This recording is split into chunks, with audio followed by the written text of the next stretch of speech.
कश्मीर में कुदरत के रंग जरा हटके हैं, जिसका लुत्फ उठाने राहुल गांधी कश्मीर पहुंचे। वैसे तो राहुल यहां वेकेशन पर है, लेकिन गुलमर्ग में उनके स्कीइंग वाला वीडियो खूब सर्कुलेट हो रहा है। मंझे हुए स्कीयर जैसी स्कीइंग, करतब ऐसे जो देखने वालों के होश उड़ा दे। ब्लैक जैकेट और ब्लू शर्ट में स्कीयर कोई और नहीं बल्कि कांग्रेस सांसद राहुल गांधी है। राहुल गांधी का ये अवतार पहली बार दिखा। मिस्टर परफेक्ट की तरह राहुल गांधी गुलमर्ग की वादियों में स्कीइंग करते हुए दिखाई दिए। ऊंचे ऊंचे बर्फीले पहाड़ों पर राहुल गांधी ऐसे स्कीइंग कर रहे थे जिसे देखकर कोई भी दांतों तले उंगलियां दबा ले। यकीनन इससे पहले राहुल गांधी को इस अंदाज में किसी ने नहीं देखा होगा। एक्चुअली राहुल गांधी 2 दिनों से निजी दौरे पर कश्मीर पहुंचे थे। गुलमर्ग में चारों तरफ बर्फ की सफेद चादर बिछी हुई थी। गुलमर्ग के अफरवाद में स्कीइंग ट्रैक सामने था, जिसे देखकर राहुल गांधी खुद को स्कीइंग से रोक नहीं पाए। फ्रीडम ऐप से सीखकर आप अचार बनाते हो क्या? अगर ऐसा है तो आप अपने अचार को 1 करोड़ फ्रीडम ऐप के जो ग्राहक हैं उन्हें बिना किसी खर्चे के आप उसे बेच सकते हैं। ट्रेनर्स की देखरेख में राहुल गांधी स्कीइंग ट्रैक पर उतरे, दूसरे स्कीयर के साथ अपने हुनर का लोहा मनवाया।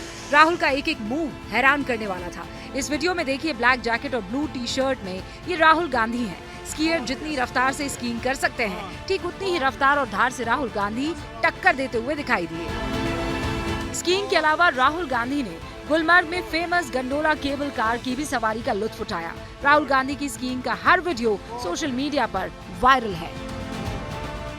तो देखिए कि क्या स्पाई बलून रूस और यूक्रेन की जंग का कोर्स भी चेंज कर सकते हैं, और ऐसा इसलिए क्योंकि अब ऐसे फ्लाइंग ऑब्जेक्ट्स की वॉर जोन में भी एंट्री हो चुकी है। रूस और यूक्रेन अब मिसाइल और टैंक्स की ही नहीं बल्कि बलून को लेकर नई टकराव की तैयारी कर चुके हैं। क्या रूस और यूक्रेन के बीच जंग का सीन बदल गया है? अब हथियारों की जगह गुब्बारों से बारूदी गदर लिखने की तैयारी है।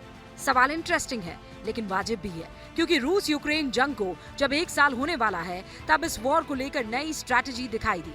यूक्रेन का दावा है कि उसने रूस के 6 बलून को मार गिराया। यूक्रेन आर्मी के मुताबिक रूस के ये 6 बलून्स यूक्रेन की राजधानी कीव में दिखाई दिए थे। बलून की जानकारी मिलते ही नया अलर्ट जारी कर दिया गया। यूक्रेन की एयरफोर्स ने दावा किया कि रशिया के ये बलून्स यूक्रेन की एयर पावर की सर्विलांस यानी जासूसी के लिए आए थे। इन बलून्स में कॉर्नर रिफ्लेक्टर और रिकॉन सेंसर होने का दावा किया गया, जिसके बाद इन्हें हवा में ही ढेर कर दिया गया।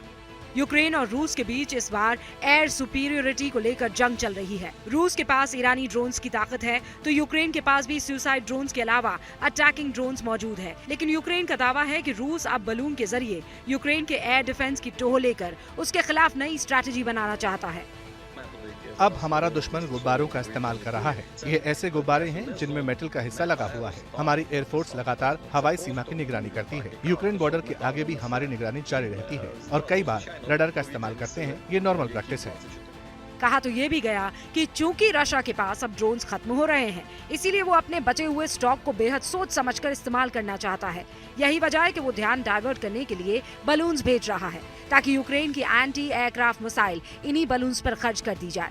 गौर करने वाली बात यह है कि ये सारे डेवलपमेंट उस वक्त हो रहे हैं जब रूस ने मोल्डोवा के खिलाफ भी एग्रेशन दिखाना शुरू कर दिया है, और इसकी तस्दीक खुद मोल्डोवा की सरकार कर चुकी है।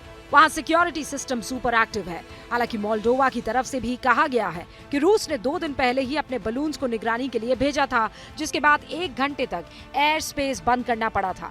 नाटो मेंबर रोमानिया ने भी इसी तरह के फ्लाइंग ऑब्जेक्ट देने की बात कही। तो देखिए, हालांकि रूस की तरफ से जंगी स्ट्रैटेजी में कोई बहुत ज्यादा बदलाव नहीं आया है। जिस वक्त यूक्रेन कीव में गुब्बारे फोड़ रहा था, सो कॉल्ड स्पाई बलून पर एयर स्ट्राइक कर रहा था, और उस दौरान पुतिन की आर्मी यूक्रेन में कहर बरपा रही थी। और इसका एग्जांपल है ये तस्वीरें। यूक्रेन आर्मी का दावा है कि रशिया ने बैक टू बैक 36 क्रूज मिसाइलों से हमला किया। इस लेटेस्ट अटैक की वजह से यूक्रेन के बड़े इलाके में एयर रेड सायरन बजना शुरू हो गए। यूक्रेन के अफसरों की तरफ से इस बारूदी हमले की डिटेल जानकारी शेयर की गई। ये कहा गया रूस की तरफ से यूक्रेन के नॉर्थ, वेस्ट और साउथ रीजन को टारगेट किया गया। अब तक वेस्टर्न यूक्रेन में रूस ज्यादा हमलावर नहीं था, लेकिन इस बार पश्चिमी इलाकों को भी टारगेट किया गया। रशिया का कहना है उसने यूक्रेन के मिलिट्री इंस्टॉलेशंस को टारगेट किया, जबकि यूक्रेन का दावा है कि रूस की मिसाइलों का मुंह रिहायशी इलाकों पर था। हालांकि यूक्रेन का कहना है उसके एयर डिफेंस की वजह से रूस की 16 मिसाइलें खत्म कर दी गईं। इस बीच पुतिन ने जंग का दायरा बढ़ाने की तैयारियां शुरू कर दी हैं, क्योंकि अब रूस के Tu-160 बॉम्बर ब्रिटेन की सीमा के पास तैनात कर दिए गए हैं। इस बीच अलास्का के पास भी रूस ने अपने बॉम्बर प्लेन भेज दिए हैं। जहां तक ब्रिटेन का सवाल है, तो रूस के कई एक्सपर्ट्स पहले ही कह चुके हैं, अगर ब्रिटेन ने यूक्रेन को एरियल सपोर्ट दिया तो फिर कैलिनिनग्राद से ब्रिटेन की तरफ मिसाइलों का अटैक होते देर नहीं लगेगी। फ्रीडम ऐप से सीखकर आप अचार बनाते हो क्या? अगर ऐसा है तो आप अपने अचार को 1 करोड़ फ्रीडम ऐप के जो ग्राहक हैं उन्हें बिना किसी खर्चे के आप उसे बेच सकते हैं।